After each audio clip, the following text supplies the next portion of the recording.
Alors donc vous étiez en train de nous dire à peine que vous avez convoqué votre père sur ce plateau. D'abord vous avez essayé de prendre contact avec lui. Oui. Est-ce que depuis lors vous l'avez vu physiquement? Non, non, non. On s'est vu, bon, on a causé plusieurs fois au téléphone, mais le voir physiquement, non.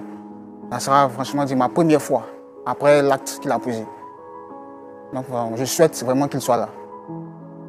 Et là aujourd'hui, qu'est-ce que vous souhaitez lui dire exactement en le voyant? Parce que moi, je crains qu'il y ait un débordement entre vous et votre père. Non, pas un débordement.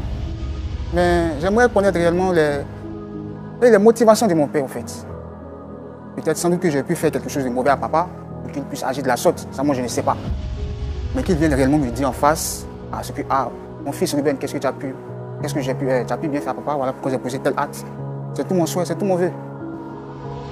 Non, je ne serai pas méchant avec papa ni révolté, quoi. Mais en fait, connaître réellement quels sont les faits qui l'ont poussé. C'est tout. D'accord. Vous l'avez souhaité rencontrer votre père. Nous, on a fait tout ce qui est à notre pouvoir pour l'avoir ici avec nous aujourd'hui sur le plateau. Et on va lui permettre de venir. Mais je voudrais d'abord que vous me promettez de rester vraiment entre griffes, très sage. Ne vous inquiétez pas, le frère Roland. Comme vous l'avez dit, je serai très sage. D'accord. Pasteur Tchoumou et très cher public, on va recevoir le père de notre frère Ruben. Il se nomme Monsieur Martin. Merci de le recevoir sous vos applaudissements.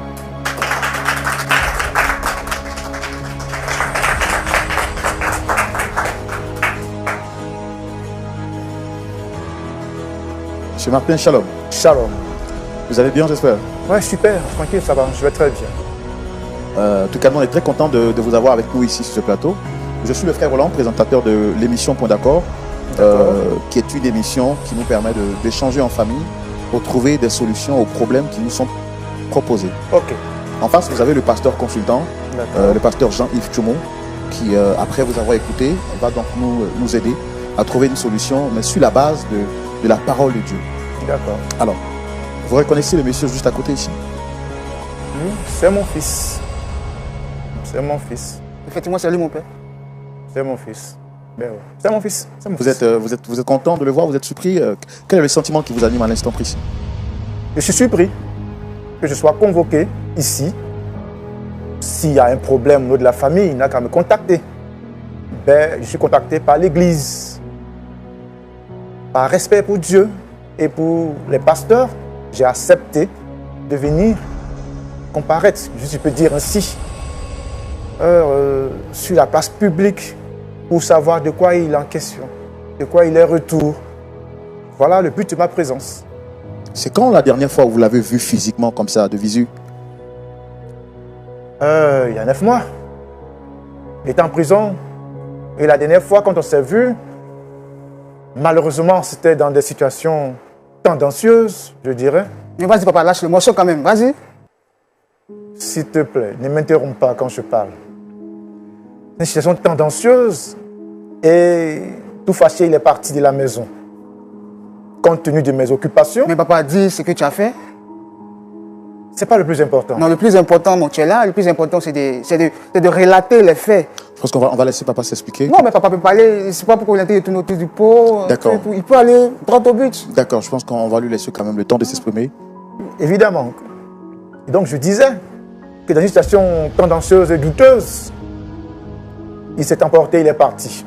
Depuis lors, je n'ai pas eu de ses nouvelles. Et compte tenu de ma position sociale et de mes fonctions sur le plan social, étant chef d'entreprise, mais papa, souvent en dis voyage, au frère Roland, qu'est-ce que tu as pu bien faire? Mais je veux savoir, c'est pourquoi on m'a convoqué. Ok. C'est pour cette raison que je suis là. Et donc, je rappelle que vous êtes un personnage public. Oui. Et vous êtes chef d'entreprise, vous êtes entrepreneur. Justement. Alors, c'est votre fils qui vous a sollicité ici sur le plateau. C'est sa deuxième fois d'être ici avec nous. La première fois, c'était à la demande de son épouse pour des faits qu'elle nous avait relatés. Alors, ces faits sont les suivants. Elle nous avait fait savoir que son mari avait été accusé injustement et qu'il aurait été mis en prison injustement. Les détails des faits ne nous ont pas été relatés, mais ce qu'on sait, c'est que son mari, votre fils, a été mis en prison, condamné à 5 ans de prison, mais qui a été libéré plus tôt. Pendant cette période, elle nous aurait dit que vous avez eu des rapports intimes avec elle. Je pense que s'il y a sa demande, là aujourd'hui que vous êtes là, il voudrait comprendre les faits qui ont été donc dits par son épouse. Est-ce que les faits sont avérés ou est-ce que les faits sont juste une accusation? Nous avons trouvé nécessaire de vous convoquer, de vous solliciter sur le plateau pour entendre votre version des faits. Et vu que vous êtes là, je pense qu'il faut également qu'il ait la troisième personne, qui n'est rien d'autre que son épouse. On a fait tout ce qui était à notre pouvoir pour la voir sur ce plateau. Et pasteur, on voudrait la recevoir également pour que l'échange se fasse en famille. Si vous le permettez, bien sûr. Évidemment, je vous le permets. D'accord. Public, exceptionnellement, on va recevoir un troisième invité sur le plateau. Sous vos applaudissements.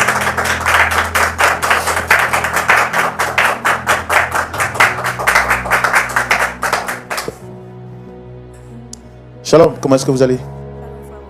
En tout cas, vous êtes très bien habillé avec... en tout cas, très bien habillé. Très bien, merci. Ça va bien? Comme ça. Alors, monsieur, vous la reconnaissez, la dame juste à côté? Oui, c'est l'épouse de mon fils. Elle se prénomme Mélissa. Je la reconnais très bien. Oui, je la connais très bien. Alors, je disais tantôt que des faits nous avaient été relatés. Pour la première fois que nous nous sommes retrouvés sur le plateau, vous étiez absent. Et il est paru nécessaire pour nous de vous recevoir pour également entendre votre version des faits. Il nous a été relaté que vous êtes à l'origine de l'emprisonnement de votre fils. Deuxièmement, il nous a été aussi dit sur ce plateau que vous auriez eu des rapports intimes avec votre belle-fille.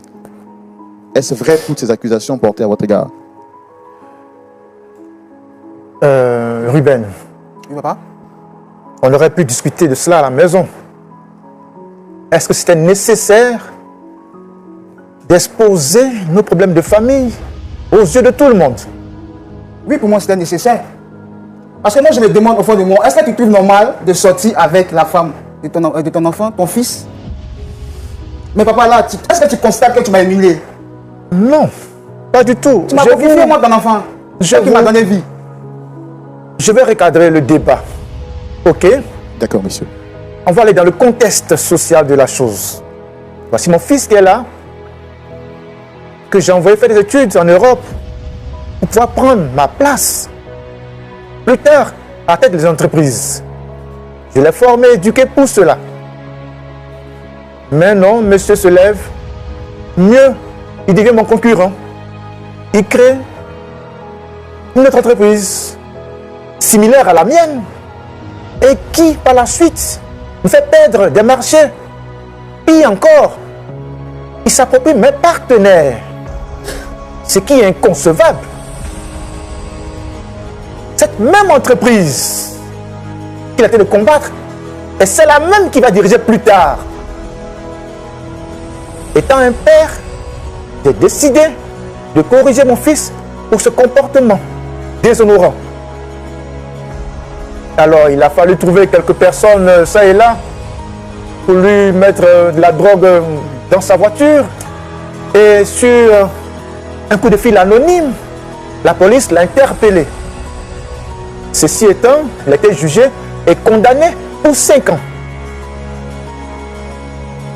Il était en prison. Son entreprise, à son absence, a commencé à battre de l'aile. Il fallait, bien entendu, que je prenne soin de mon petit-fils et de sa femme. Ce que j'ai fait durant son absence. Et mais vous savez que, par moments, la chair est faible. Et... Mais papa, tu me décourages là. Tu me décourages sincèrement.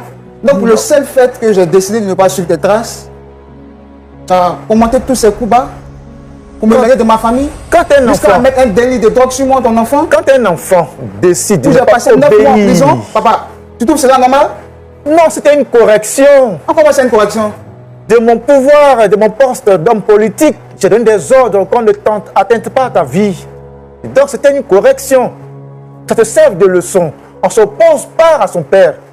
Pire encore, il n'entre pas d'un parti politique opposé au mien pour me défier. Ça ne se fait pas.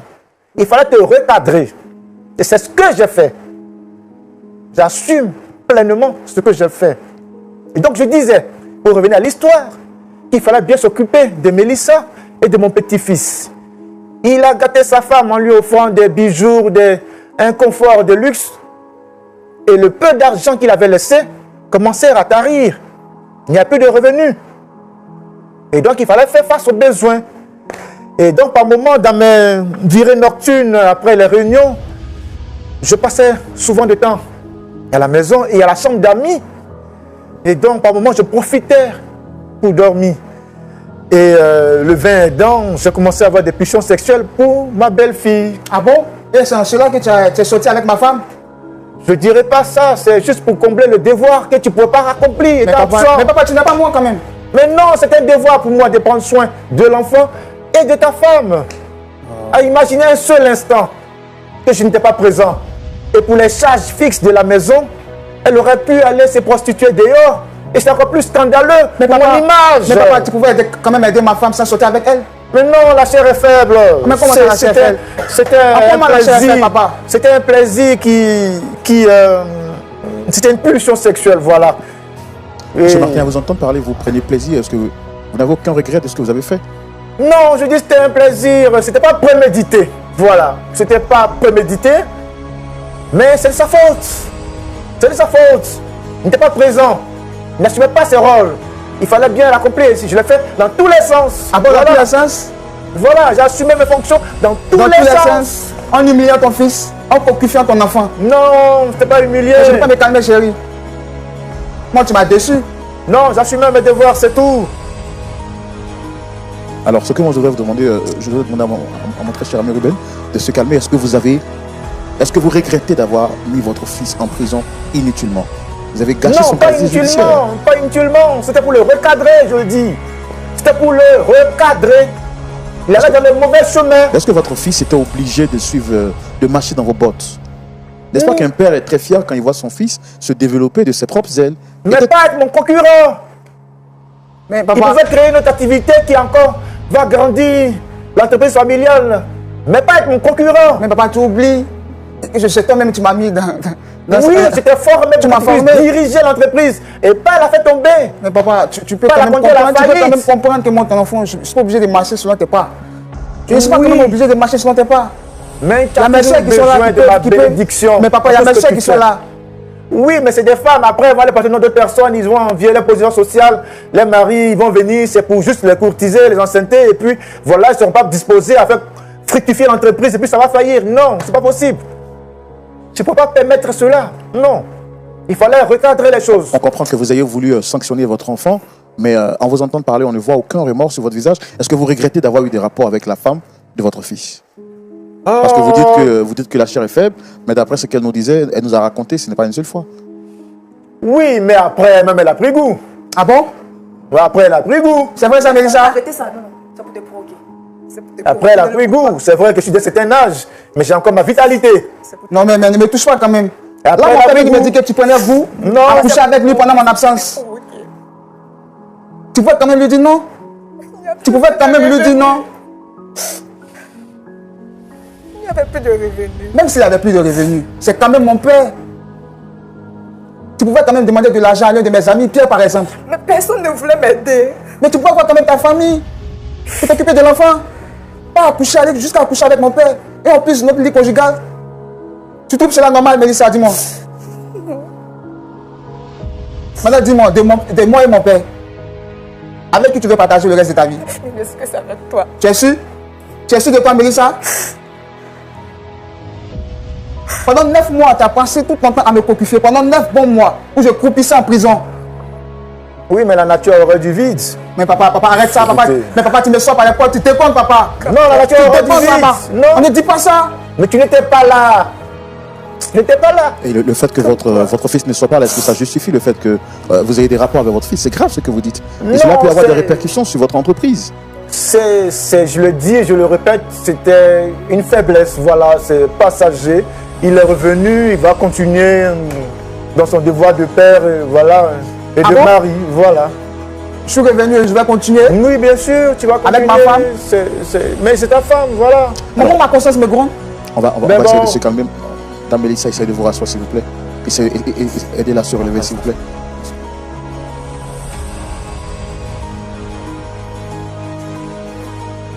Je comprends que vous soyez sous le choc, Dame Mélissa. Tout à l'heure, votre beau-père nous a dit que vous preniez plaisir. Est-ce que c'est justifié ce qu'il dit? Parce que comprendre une erreur, oui, une erreur on le fait une fois, mais quand c'est... Il nous dit que ce n'était pas seulement que la seule fois, il y a eu plusieurs fois. C'est dit que vous étiez consentante. Pas vraiment. Ah bon? Il dit faux. Et qu'est-ce que le prouve? Souvent, quand je l'appelais, c'était pour lui dire qu'il n'y avait plus rien à manger ou bien soit peut-être les enfants avaient besoin de quelque chose. Et quand il venait à la maison, avant de me donner de l'argent, il demandait à coucher avec moi, sinon il ne donnerait pas de l'argent. J'étais dans l'obligation de le faire. Voilà. Non, mais ça, je te comprends bien, c'est pour le manque d'argent que tu as accepté de coucher avec mon propre père. C'est pas à cause de ça seulement, c'est pas à cause de ça. Et il y a quoi d'autre? Qu'est-ce qu'il t'a promis? À part le fait de coucher avec toi.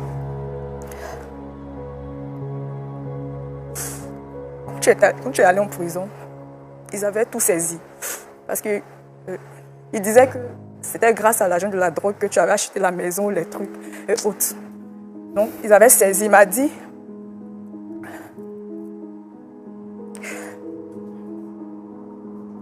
il allait user de son pouvoir pour pouvoir répondre tout ça. C'est pourquoi. Essayez d'être forte, essayez de respirer à fond et dites-nous exactement pour qu'on comprenne. Qu'est-ce qu'il vous a dit exactement? Quelle est la promesse qu'il vous a faite?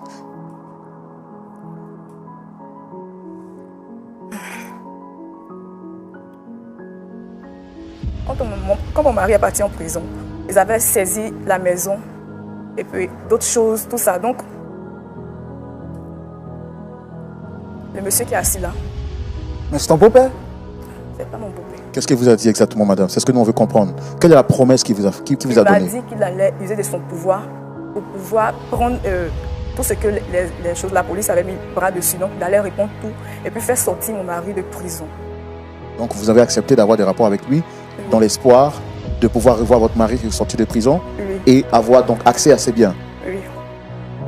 Non, mais c'est pas suffisamment ça, c'est pas ça, c'est pas ça. La condition, c'est qu'il revienne dans le droit chemin. Il revient dans l'entreprise familiale. Il décide de travailler comme ses frères et sœurs. Il décide de travailler comme tout le monde pour prendre la relève en ce moment précis. Usant de mon pouvoir, je vais faire débloquer tous ses avoirs, c'est tout, voilà. Et pour vous, tant que votre fils n'accepte pas de revenir travailler avec vous, point de possibilité de libération ou de... Non, il restera dans la misère, il faut que ça lui serve de leçon. Et puis d'ailleurs, il n'y a pas autre chose. Je suis vraiment pressé, j'ai pas mal de choses à faire. Est-ce que c'est tout? C'est pour ça qu'on m'a convoqué ici? Alors dites-moi, monsieur, vous êtes un chef d'entreprise, c'est bien cela? Bien sûr. Et vous êtes censé donc léguer un héritage à votre enfant? Oui, mais il y a la charité. On peut donner ça aux orphelinats. Nos autres maisons aussi, ils ne bénéficient pas. Ils ne veulent pas mériter cela. Parce qu'il faut mériter. En termes d'héritage, quel est l'héritage moral que vous souhaitez transmettre à votre enfant quand vous couchez avec sa femme? Non, et quand sans vergogne et sans complaise, vous affirmez sur une télévision que vous avez eu des rapports avec la femme de votre enfant et que vous êtes complice de son emprisonnement qui est illégal. Oui, je le dis, je le répète, pour son emprisonnement, c'était une correction. Papa, sache que cette correction, je ne l'accepte pas. Mais c'est ton problème. Il faut assumer les actes qu'on pose dans la vie. Tu as décidé de te rebeller contre ton père, il faut assumer les conséquences. Quant à elle, c'était des moments passagers, c'est fini, c'est oublié. C'est des moments passagers, c'est pas prémédité, voilà. C'est arrivé, après on a pris goût, mais bon, voilà. Ah bon? Avec ma femme, papa, tu as pris goût? Oui, j'ai pris goût, il faut que je le dise. Je le répète, j'ai pris goût et après, bon, voilà. Toutefois, on a une moralité en nous, la prise de conscience est venue, bon, voilà. Donc, sur ce plan-là, c'était passager, c'est fini, voilà. Maintenant, la balle est dans ton camp. Tu décides de reprendre les activités en entreprise et voilà, tout est bien, te seront relégués, tu auras tout est bien. Non, mais papa, tu peux garder ces biens. Je n'en veux pas, tu peux les garder. D'accord, parce que c'était ta empoisonné, tu peux les garder, papa. Écoutez, moi, j'ai beaucoup de choses à faire. Alors, écoutez, on va donner la parole tout à l'heure à notre pasteur avant qu'on ne parte. Je pense que votre fils m'a dit que vous pratiquez une assemblée, c'est bien cela? Vous êtes chrétien? Oui, bien sûr. Est-ce que vous croyez que votre comportement est en adéquation avec la parole de Dieu? Vous allez voir que dans l'Ancien Testament, il a dit que quand l'enfant ne respecte pas, il faut prendre la chicotte. Autant le chicoter pour ne pas qu'il dérive. Mais c'est ce que j'ai fait. J'ai la chicoté autrement, c'est tout. Voilà. Mais papa, Il est également dit dans l'Ancien Testament de ne pas hériter vos enfants de peur qu'ils vous manquent de respect. Oui, mais tu as commencé à me manquer de respect, ça va te irriter. J'étais là, tu t'es opposé à moi. Subitement, tu t'es pris des airs, tu crées des entreprises, tu rentres dans le parti opposé, et après, tu deviens mon concurrent. Pire encore, tu m'arraches mes partenaires. Mais allons-nous? Qu'est-ce que cette jeunesse qui respecte ses parents? Où allons-nous? Non, c'est pas possible. C'est pas possible. Non, moi, je ne supporte pas ça. Il fallait le recadrer. C'est ce que j'ai fait. En pensant que je suis dessus de toi. Ben, c'est ton problème. Voilà. Je suis sincèrement dessus de toi. C'est ton problème. Il fallait obéir, simplement, c'est ta faute. C'est ta faute. Quand tu étais avec ta femme, tu n'es jamais venu la draguer ou faire des propositions, des avances. Mais il fallait combler un vide, c'est tout ce que j'ai fait. Voilà. Tu ne peux pas me reprocher cela. On va combler le vide que tu ne pouvais pas assumer. Une femme, ça s'entretient. Une femme, ça s'entretient. N'était pas là. Il fallait l'entretenir. Et c'est sur tous les plans. Voilà. C'est honteux ce que tu dis, papa. Ben, c'est toi qui vois. Très honteux. C'est toi qui vois. C'est toi qui vois. Voilà, c'est toi qui vois. C'est toi qui vois. Je suis scandalisé, je suis choqué, je tombe de nu, j'ai plus de mots, je ne sais plus quoi dire. Je pense que dans ces situations pareilles, seul le pasteur Tchoumou pourra nous aider avec son point de vue. Mais avant, nous allons prendre rapidement le point de vue de notre pasteur, le pasteur Toilier de l'église AEC. Pasteur, en 2 minutes, quelque chose à dire par rapport à cette histoire? C'est une histoire assez complexe. Moi-même, j'ai toute la difficulté d'attirer l'attention de mon frère. Mais je ferai quand même l'effort d'attirer le père de notre jeune frère. Lui qui se réclame à être d'une communauté. Bon, ça c'est la forme, hein. Il appartient à une communauté. Mais je réalise ici que l'intelligence de ce monsieur est obscurcie. Parce que aussi longtemps que l'intelligence est obscurcie, il est difficile de reconnaître ses torts, de se repentir et de changer.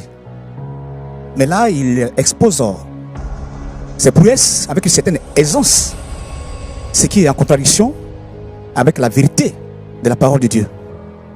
Et donc, je voudrais qu'il revienne à lui-même, qu'il réfléchisse sérieusement à l'état dans lequel il se trouve, afin de se ressaisir assez rapidement et de se réconcilier avec son fils.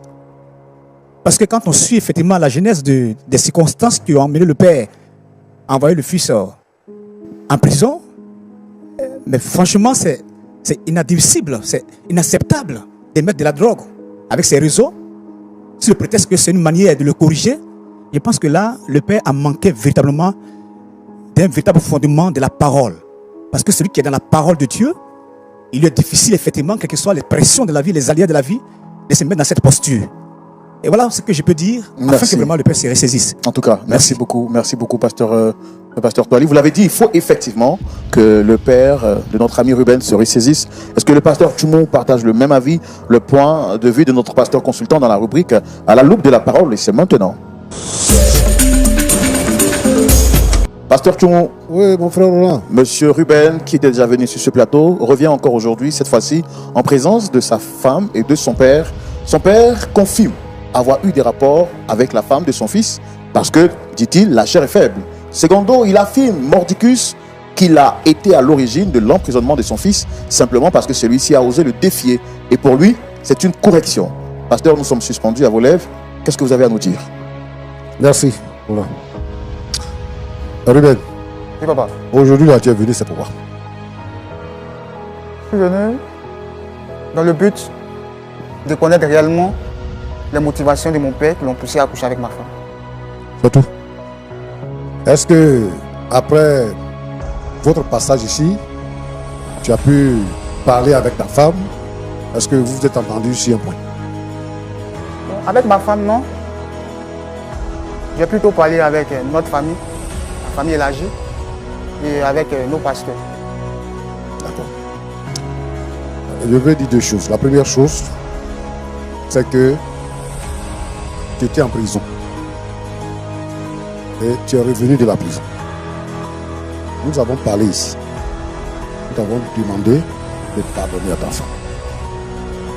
La première chose que tu devais faire, c'est de pouvoir parler avec ta femme, de lui pardonner et de te mettre ensemble avec ta femme. Toi et ta femme. vous serez venus pour que nous puissions confronter ton père. Bon, moi, je vois ta démarche comme une démarche embrouillée. Parce que ta femme est là, tu veux qu'elle soit sur le plateau, tu fais venir ton père aussi, tu veux connaître ses motivations pendant qu'il parle, tu parles aussi, tu dis des choses. Moi, je veux te dire une chose. Quel que soit l'acte que ton père a posé vis-à-vis de toi, depuis le début jusqu'à la fin, c'est ton père. Tu n'as pas deux papas. C'est lui qui est ton père. Vous êtes en train de parler de la Bible. D'accord, c'est bon.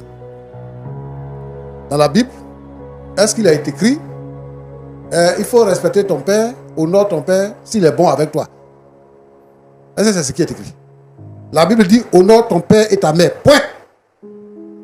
La Bible ne dit pas si ton père est bon, si ton père est méchant, si ton père est soulard, si ton père ne le respecte pas. Mais si ton père est bon, s'il est gentil avec toi, si tu es dans l'ordre, il faut l'honorer. La Bible ne dit pas ça. Donc, en tant que fils, quel que soit ce que ton père a fait, il faut l'honorer. Première chose.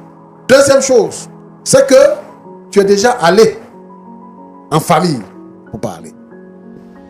Donc, dans la deuxième chose, ce que tu devais faire, c'est que tu dois pardonner à ton père et tu dois pardonner à ton épouse. Si tu reviens ici, pour la première fois, c'est ta femme qui a voulu que tu viennes. Mais si toi-même, tu prends la décision de venir ici, ça veut dire que tu n'es pas à l'aise avec cette situation-là. Mais si tu n'es pas à l'aise avec la situation, ça veut dire que ta vie elle-même, elle est gâchée. Et dans tout le temps, tu seras avec cette pensée-là. Mais un auteur a écrit que le pardon est une puissance qui libère. Pour que toi-même, tu te sentes homme et que tu retrouves la joie de vivre, il faut pardonner à ton père, il faut pardonner à ta femme. Tu dis que tu es venu pour que ton père te donne les vraies motivations de son action. Ça va te donner quoi? Il va te dire voici les raisons, d'ailleurs ce qu'il a fait. Mais est-ce que toi-même ça va te mettre à l'aise? Ça va te faire quoi? Il y a des problèmes que la sagesse veut qu'on laisse tomber. Donc moi ce que je te demande, c'est que ta femme t'a trompé avec ton père. Pardonne à ta femme. Ton père, lui, il a ses raisons. On viendra là-dessus après, mais pardonne à ta femme et pardonne à ton père.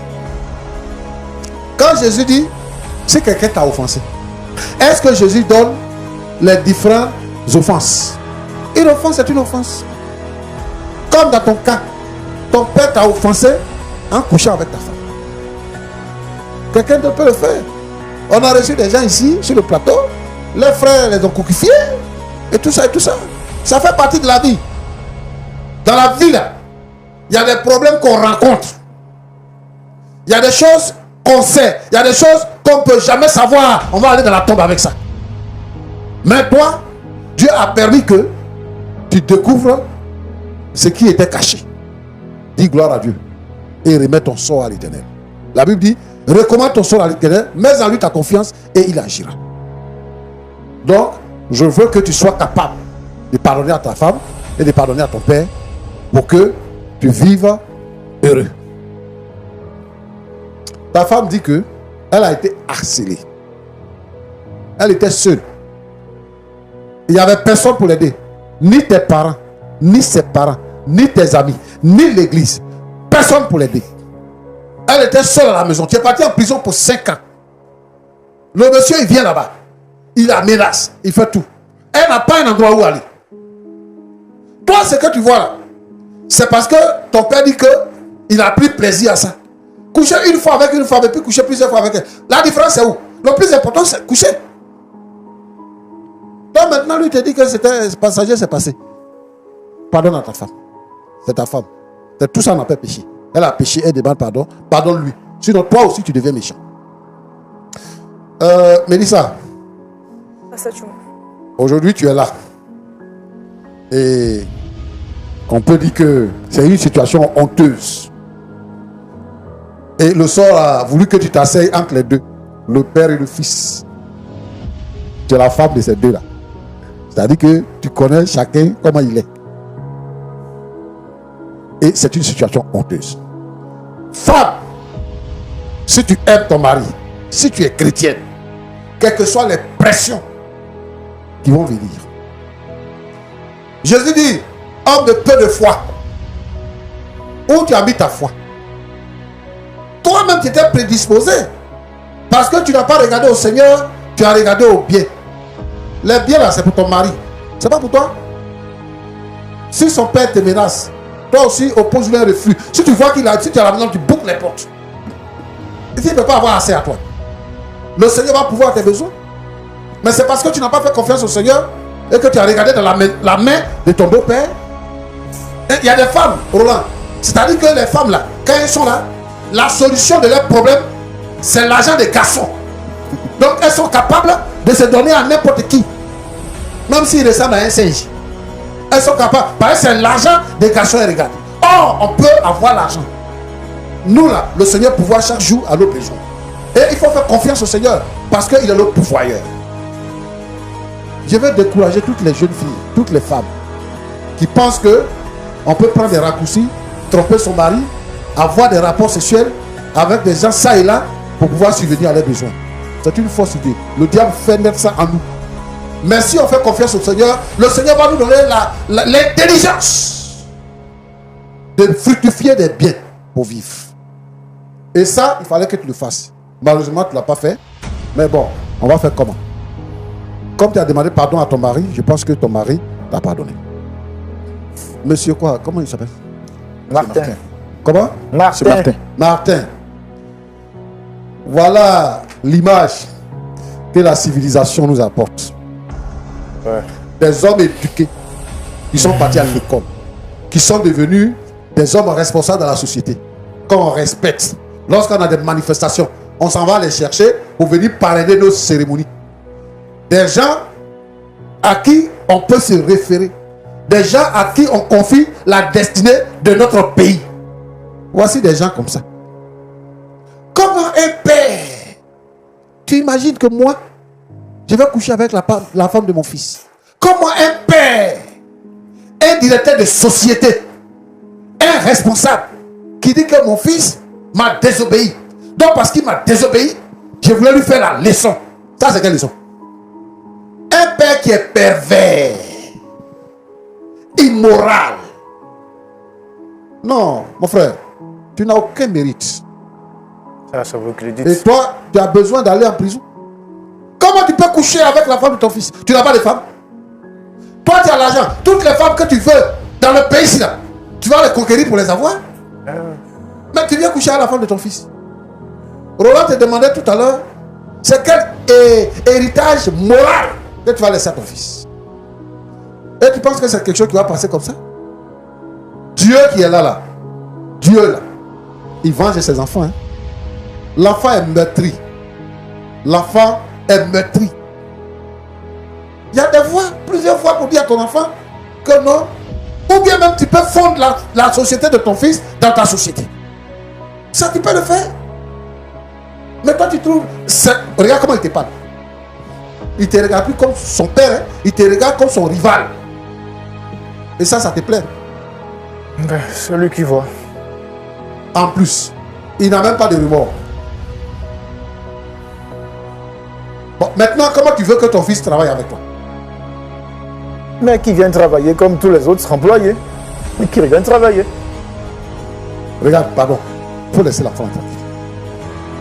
Parce que ton problème là, on peut régler ça autrement. Mais ce que tu as fait là, toi-même, tu sais que c'est impardonnable. C'est parce que nous, on est dans des pays vraiment africains que ce genre de situation peut arriver. Regardez des gens comme ça. Et il y a combien dans notre pays? Il y a combien de gens comme ça en Afrique noire? Des gens qui sont partis à l'école et qui vivent comme ça. Mon petit, il faut laisser ton père. Il ne faut pas désobéir à ton père. Voilà. Prends ta femme et construis ta vie. Si ton père dit que tu es devenu son concurrent là, déplace-toi. Il y a beaucoup de villes dans ce pays. Va dans une autre ville, construis ta vie. Parce que tu vas mourir pour ne rien. Quelqu'un qui est capable de coucher avec ta femme, qui est capable de te mettre en prison, s'il veut te tuer, va te tuer. Donc moi je pense que il faut que tu sois prudent. Mais ta femme là, Elle n'est pas en partie responsable de ce qui est arrivé. Il faut lui pardonner. Tu voulais entendre la version de ton père. Tu as entendu. C'est suffisant. Que Dieu te bénisse. Merci, papa. Merci beaucoup, Pasteur Tchoumo. Comment est-ce que vous vous sentez après les paroles du Pasteur Tchoumo? Rapidement, en 1 minute. Je me sens réconforté. Et puis, je vais mettre en pratique les conseils de papa, du Pasteur Tchoumo. Vous avez mal, je vous vois en train de couler des larmes. Oui, j'ai mal au l'acte qu'a posé mon père. Mais ma femme, je ne vais pas la rejeter. Tout simplement parce que ça fait bien longtemps que nous sommes mariés ensemble. Et nous avons un être cher en commun, qui est notre fils, qui a à peine 2 ans. Alors, pour ça, je vais garder ma femme. Et puis bon, essayer de me bâtir un autre avenir. Vous avez entendu ce que votre père a dit. Il dit qu'il souhaite que vous reveniez pour bâtir l'empire qu'il est en train de construire. Il est prêt à tout débloquer à raison que vous acceptiez de revenir pour reconstruire la vie. Qu'est-ce que vous dites par rapport à ça? Franchement, revenir avec mon papa, ça ne sera pas possible. Ça ne sera pas possible. Je me considérais comme son esclave, au fait. Voilà. Alors que moi, j'ai décidé de voler de mes propres ailes depuis très, très longtemps. Et ça, il le savait. Et avec cette histoire, moi, je crains que si je revienne encore entre ses jupons, il me fasse encore plus mal. Monsieur Martin, après les paroles du Pasteur Tchoumo, est-ce que vous êtes prêt à revoir votre position, tant en tant que chef d'entreprise, mais aussi en tant que père? En tant que père, je reste sur ma décision. Je suis ferme sur ma décision pour qu'il puisse bénéficier de ses avoirs. Il faut qu'il revienne dans le droit chemin. Le droit chemin, c'est de revenir dans l'entreprise familiale. Tout cet effort qu'il fera vouloir construire des choses, c'est déjà bâti. Il y a autre chose que c'est déjà bâtir pour venir plutôt fructifier l'entreprise. Voilà, c'est tout. Je le dis, je le répète. Peut-être que consciemment, j'aurais carrément régné. C'est pour ça que j'ai dû avoir la pulsion pour sa femme, c'est tout. Sinon, consciemment, quelqu'un que tu aimes, qui est ton propre sang, qui est ta chair, qui fait ta volonté, mais tu ne peux pas avoir de tels comportements. C'est tout simplement que dans mon subconscient, j'ai dû le régner. Voilà. Et donc, je ne voyais plus Mélissa comme son épouse, mais comme une femme qui était là. C'est pour ça que je me suis laissé aller. Mais je le dis, je le répète. Est-ce que vous regrettez ça? Est-ce que vous regrettez ça? Oh, j'ai un regret, comme je dis. C'était pas prémédité. Donc, c'est pas un regret. C'est passager, on ne revient plus là-dessus. Je l'ai dit, la chair est faible. Donc, par moment, on se laisse aller. Et voilà, donc c'est c'est pour ça que je parle de pulsion sexuelle. Voilà. Je pèse mes mots. Pas de pulsion sexuelle. Donc, la chair est faible. Voilà, c'était vraiment passager. Et comme il décide de voler ses propres ailes, bon vent, mon jus, qu'il reparte à zéro, on dit il y a un Dieu sur la terre. Je suppose qu'il va venir encore en aide pour qu'il puisse reconstruire ce qu'il pense avoir perdu. Mais ça, c'est risque et péril. Voilà. Ça, c'est mon mot de fin. Merci beaucoup. Pasteur Tchoumo. Non, Roland, je pense qu'il faut mettre fin à ton émission. On ne peut rien faire avec lui.